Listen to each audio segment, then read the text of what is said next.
My name's Ellie, and if you were to look at my life now, you might not guess where I started.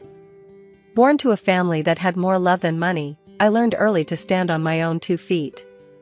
College was a dream too expensive to entertain, so straight out of high school, I was ringing up groceries at a local store. I turned 25, still punching that same clock, dreaming of something, anything, that might break the monotony. That's when Jack waltzed into my life. It was at a casual bash thrown by mutual friends. He had that easy smile and a way about him that just, I don't know, made you want to be around him. "Hey, I'm Jack. And who might you be?" he said, leaning against the kitchen counter with a beer in hand, eyes never leaving mine. "Ellie," I replied, trying not to show how his gaze made my heart race a bit. "Just Ellie." "Just Ellie, huh? Sounds like there's a story there waiting to be told." His charm was something else. He wasn't like the guys I knew, who mostly just grunted their way through conversations. Jack actually talked, laughed, and listened. We hit it off that night, talking about everything and nothing until the party dwindled and we were left under the dim porch light, reluctant to say goodbye. "You know, Ellie, I haven't had this much fun talking to someone in a long time. Can I see you again?" he asked, his tone hopeful. I nodded, feeling that flutter of excitement you get when something good begins. "Yeah, I'd like that." And see each other we did. Dates turned into a steady thing, and our steady thing turned into love, or at least, I thought it was love. 2 years later, Jack proposed at that same friend's backyard, under a sky lit up with stars. It was simple, no grand gestures, just him and me, and a ring that he was shaking to put on my finger. "You're it for me, Ellie. Marry me?" Of course, I said yes. I thought this was it, my happily ever after. The wedding was a modest affair, but filled with laughter and dancing. Our little apartment became the cozy nook of the world where we planned a future and built a life. Or tried to, anyway. Life doesn't always give you what you want, but sometimes it throws you exactly what you need. That's what I kept telling myself when I found out I was pregnant. It wasn't planned, but then, what good things in life are. I remember the morning I found out. The bathroom was steamy from my shower, and there I was, staring at a little stick that was about to tell me my future. Positive. My heart did somersaults. Excitement, fear, joy, panic, all of it mixing up inside me like a storm. Breaking the news to Jack wasn't easy. I knew money was tight, and babies? They don't just need love, they need diapers, clothes, and 1,000 other things we hadn't saved up for. But this felt right, if only to me. I waited for Jack to come home that evening. He was late, again. The clock ticked too loud as I rehearsed what to say. When he finally walked through the door, his face was tired, his shoulders slumped like he'd carried the world on them. "Jack, we need to talk," I started, my voice shaky. "What's up?" he asked, barely looking up as he dropped his keys on the table. I took a deep breath. "I'm pregnant." Jack froze, his eyes finally meeting mine. There was a silence, heavy and thick, before he finally spoke. "Pregnant? Ellie, how did this happen?" I almost laughed. Almost. "Well, you know how it happens, Jack. I was careful, we were careful, but sometimes life has other plans." He ran a hand through his hair, looking around the room as if he'd find some answer, or escape, scribbled on the walls. "We can't afford a baby right now, Ellie. We just can't. Things are tight as is." I felt a sting at his words, but I pushed on. "I know money's tight, but we can make this work. People do with much less. And I want this baby, Jack, I want this more than anything." Jack shook his head, frustration lining his face. "It's not just about money, Ellie. It's about us. Are we even ready to be parents?" I looked at him, really looked at him, trying to find the man I married in those troubled blue eyes. "I am. I'm ready. I can do more, work more. We can figure this out. Please, Jack, say you're with me on this." He didn't answer right away. Instead, he walked over to the fridge, opened it, and stared inside like he'd find some wisdom next to the leftover takeout. Finally, he shut it, leaned back against the counter, and sighed. Ellie, I'm not saying no because I don't love you or the idea of a family with you. But think about our lives, how we struggle with just the two of us. Bringing a kid into this mess doesn't seem fair. I felt tears prick at my eyes, but I blinked them back. Life's never fair, Jack. But it's ours to make better. I'm having this baby, with or without your blessing. I'd rather it be with, though. Jack looked at me then, really looked at me, as if seeing me for the first time. You're really set on this? Yeah, I am. The birth of our son Danny should have been the happiest moment of our lives, but for Jack and me, it was the start of the hardest times. Jack's absence grew more noticeable every day. He was either at work or just not there mentally when he was home. I remember one evening, a few months after Danny was born, I was rocking him back to sleep after a late-night fuss. Jack walked into the nursery, his face shadowed and tired. Ellie, we need to talk, he said, barely above a whisper. I looked up, holding Danny a bit closer. What's up? My voice was tired, worn out from nights of little sleep and days filled with too much alone. It's about this, he gestured vaguely around the room, his face strained. It's about us, about me. I can't do this. It's too much. I felt a chill run down my spine. What do you mean, you can't do this? Talk to me, Jack. What's going on? Jack paced a few steps, then stopped, facing away from me. I'm just overwhelmed. I'm always at work, and when I come home, there's just so much noise, so much need. I thought I could handle it, Ellie, but I can't. I'm not cut out for this father stuff. His words stung, but they weren't a surprise. I'd seen it, the distance, the disconnect. So what are you saying? You want out? You want to leave your son? No, not leave, he struggled to find the right words. I just need space, Ellie. I need to breathe. That's when I decided I needed more than just to wait around for Jack to come home. I started studying to become a nail technician. The local community college offered night classes, and my mom agreed to watch Danny. I'd study after putting Danny to bed, practicing on plastic hands until my own fingers ached. Finally, I got my license and set up a little studio right in our home. Converting our rarely used dining room into a salon, I started taking clients during the day. It wasn't easy juggling a new business and a baby, but it gave me a sense of purpose, something that was just mine. The money I made was modest at first, but it grew as my reputation spread. I poured my heart into every set of nails I did, every client I talked to. It wasn't just about the money, it was about being Ellie again, not just Danny's mom or Jack's wife who needed to be handled with kid gloves. When Jack got promoted to head the meat purchase department at the cannery, it meant we had to move. It was a big step up for him, but for me, it felt like starting from scratch all over again. We found a small house to rent in the new city, and I set up my nail salon right at home, hoping to attract some local clients. The adjustment wasn't easy. I spent days walking around the neighborhood, handing out flyers and introducing myself. Slowly, clients started trickling in, drawn in by word of mouth and my promise of a neighborly touch in their beauty routines. But Jack wasn't happy. One evening, after I'd finished with a client, he burst out, "Can't you take that stuff somewhere else? The house is always dusty, smells of your chemicals. I can't even relax in my own home." I was wiping down my table, and I stopped, looking at him. "This is how I make our living too, Jack. My clients are important to me." "Yeah, well, it's annoying," he snapped before storming out, leaving me standing in a silent house that suddenly felt too small for the both of us. Despite the rough start, my salon began to pick up. I was making good money, enough to think about renting a space outside our home. But the thought of starting in a new location, with the risk of not attracting enough clients, weighed heavy on me.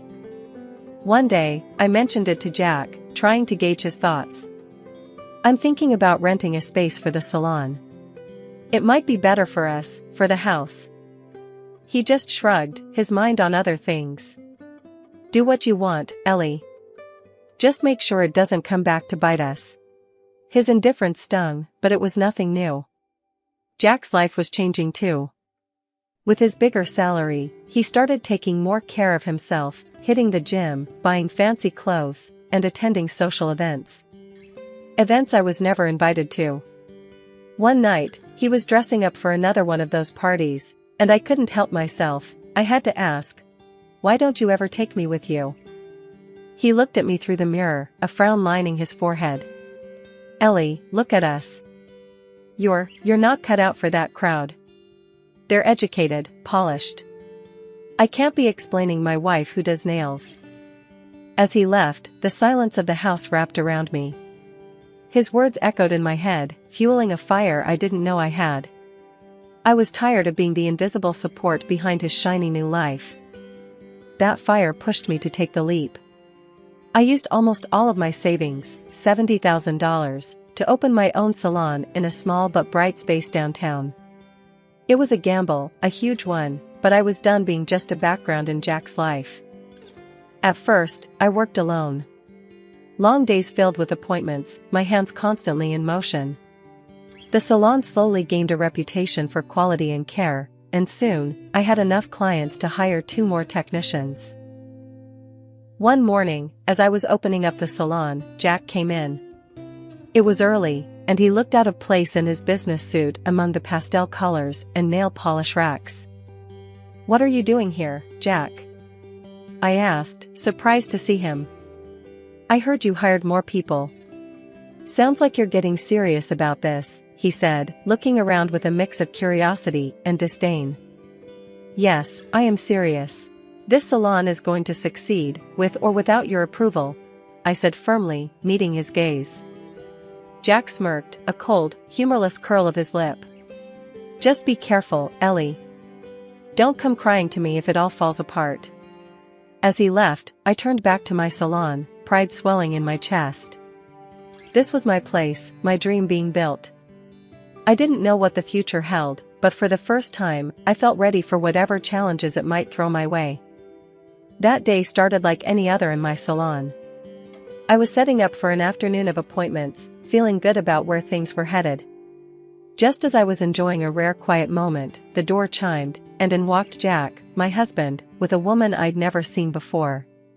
She was polished, blonde, and carried herself with an air that filled the room. I thought maybe Jack had brought a new client, so I put on my best professional smile and went to greet them. "Hey Jack, who's this with you?" I said, keeping my tone light and friendly. Jack didn't return my smile. His face was all serious as he introduced her. "Ellie, this is Linda. She's going to be my wife." My heart skipped, stumbled, then plummeted. "You're what?" Linda looked at me, her gaze cold and dismissive. "Yes, I'm the CEO at the cannery where Jack works. We're getting married." The room spun a little. "Married? But Jack, what are you talking about? We're married." Jack's eyes were hard, not like the man I remembered marrying. "Ellie, I'm going to be filing for divorce. Linda and I, we're better suited for each other. She's smart, educated, wealthy." His words felt like punches, each one knocking the wind out of me. Linda chimed in, her voice dripping disdain. "It's rather unpleasant here, being surrounded by such simple pursuits." She looked around my salon with a sneer. "No offense, but I can't stand being next to mere staff who only clean other people's nails." Before I could find the words, she turned sharply on her heel. "You should know, you'll be evicted from your rented house soon. You and your son will have to live in shelters." They laughed together, a sound that seared itself into my memory, and then they left as quickly as they had come. I stood there, frozen, as the door closed behind them. The silence of the salon around me was suffocating. I couldn't stay there, I couldn't breathe. I cancelled all my appointments for the day and headed home, the weight of their words crushing me with every step. When I got to the house, it was too quiet. I found a note from Jack on the kitchen counter. He had written that I could stay in the apartment for 2 more months, before I needed to find another place. No apologies, just cold instructions, as if our life together meant nothing. The realization that I was alone, truly alone in this strange city with my son, hit me hard. I slid down against the wall, the paper crumpling in my hand, tears finally breaking through. How had everything come undone so quickly? But as I sat there on the floor, something shifted inside me. Anger simmered up, burning away the initial shock and hurt. I was down, but I wasn't out. Not by a long shot. I had my son to think about, a business that needed me. I focused all my energy on the salon. I started by blasting social media with posts, offers, and before and after photos of my clients. I printed flyers and distributed them all around the neighborhood, offering deals for first-time visits. It didn't take long for the word to spread and for my booking calendar to fill up.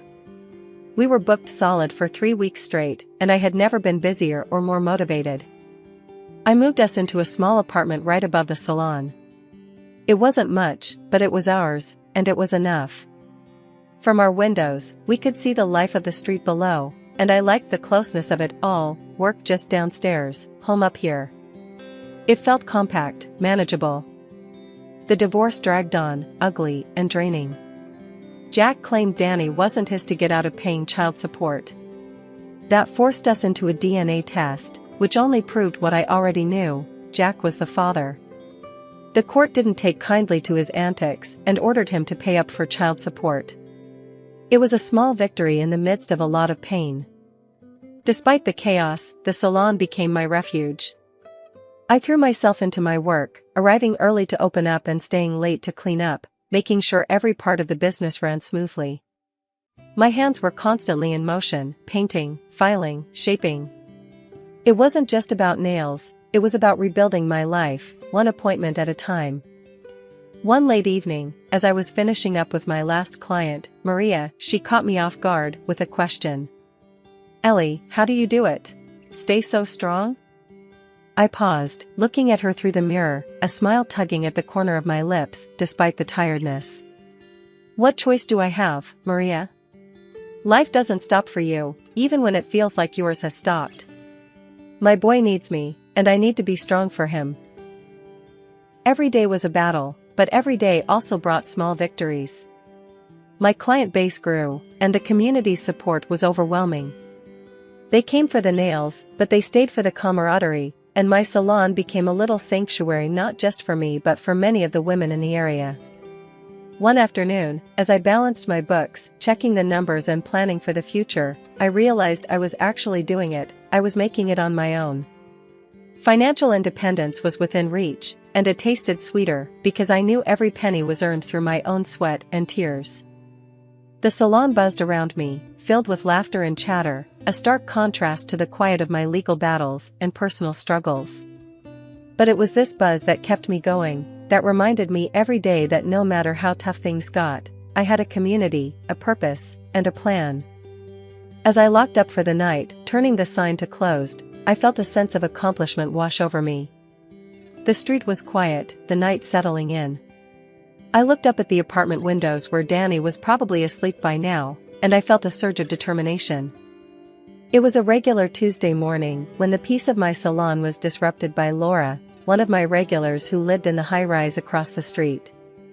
She burst through the door, a look of distress etched across her face that I hadn't seen before.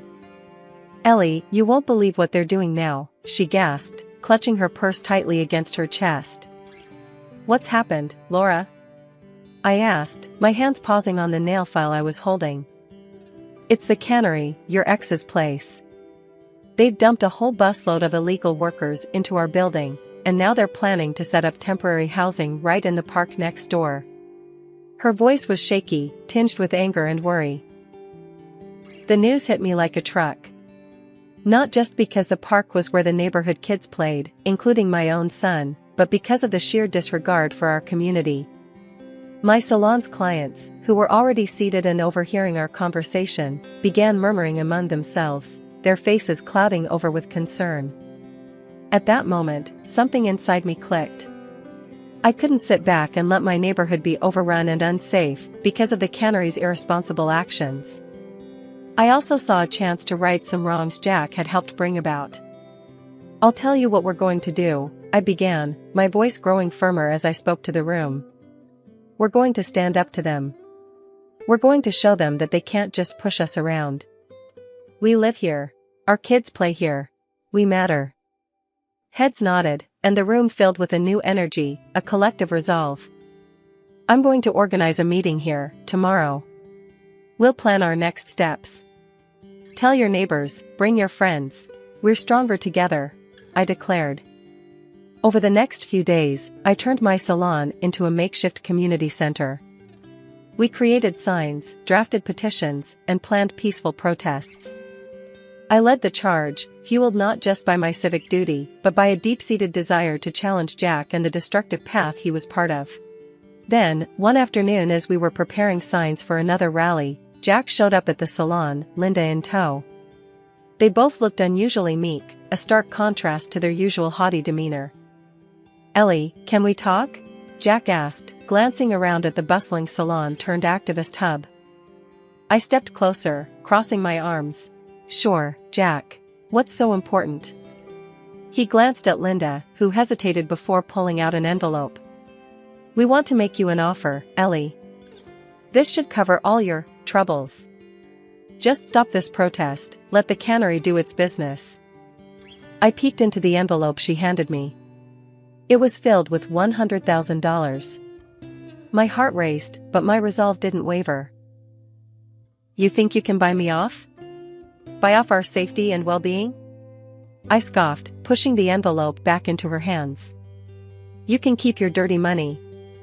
I'm not stopping until you pull back your plans for the park and treat your workers right." Jack's face hardened. "You're making a big mistake, Ellie." "No, Jack," I shot back, a steely edge to my voice. "The only mistake was thinking you could come here and push us around. I suggest you take your offer, turn around, and get out of this city while you still can." Linda, her face a mask of disbelief, turned on her heel, with Jack trailing behind her. They knew they were defeated, at least for now. It all escalated when Jack and Linda, blinded by greed, began tearing down trees in our local park to build housing for illegal workers. I couldn't just stand by. I took to social media, aired the issue on local TV, and the uproar that followed was louder than anything our town had ever seen. The story caught fire, and soon, even the governor was knocking on our door, or rather, the cannery's door. The state sent inspectors and the immigration service, who found more wrongs than rights. The plant was slapped with fines so steep that Jack and Linda's empire crumbled under the weight of legal debts. They were forced to sell the factory, and the new owners turned it around, offering legitimate jobs with decent pay to city residents. As for me, the community started calling me a hero, though I never felt like one. I was just a woman who loved her neighborhood enough to fight for it. 2 years after the dust had settled, Jack showed up at my salon. He was a shadow of the man I once knew, tired, older, and worn down by his choices. "Ellie, can we talk?" His voice was low, hesitant. I nodded, leading him to a private corner. "What is it, Jack?" I'm sorry, Ellie. For everything. I was wrong, so wrong. Can you ever forgive me?" His eyes searched mine, looking for a hint of the softness he once knew. "Jack, I forgave you a long time ago, for my sake, not yours. But forgive and forget are two different things. What we had is over, and it's staying that way." He nodded, a resigned slump to his shoulders. "Can I see Danny? I want to try to be a part of his life again." I hesitated, thinking of our son who had grown so much in the absence of his father. "I'll talk to Danny about it. If he wants to see you, then I won't stop him. But it'll be his decision." Later, when I asked Danny, he shook his head, his decision firm. "I don't know him, Mom. I don't want to." Jack had made his bed, and now he had to lie in it, far away from us. In the meantime, the salon grew into a chain. I wasn't just fixing nails anymore, I was setting standards in the beauty industry. The profits were more than I ever dreamed, but what truly fulfilled me was planning to open a network of schools teaching manicure techniques. Danny, now in high school, had taken up art, his talent blooming under the care of his teachers and his proud mom. Watching him at his easel, brush in hand, creating worlds more colorful and kind than the one we'd fought so hard to mend, I knew I'd made the right decisions. My boy was going to be all right. We both were.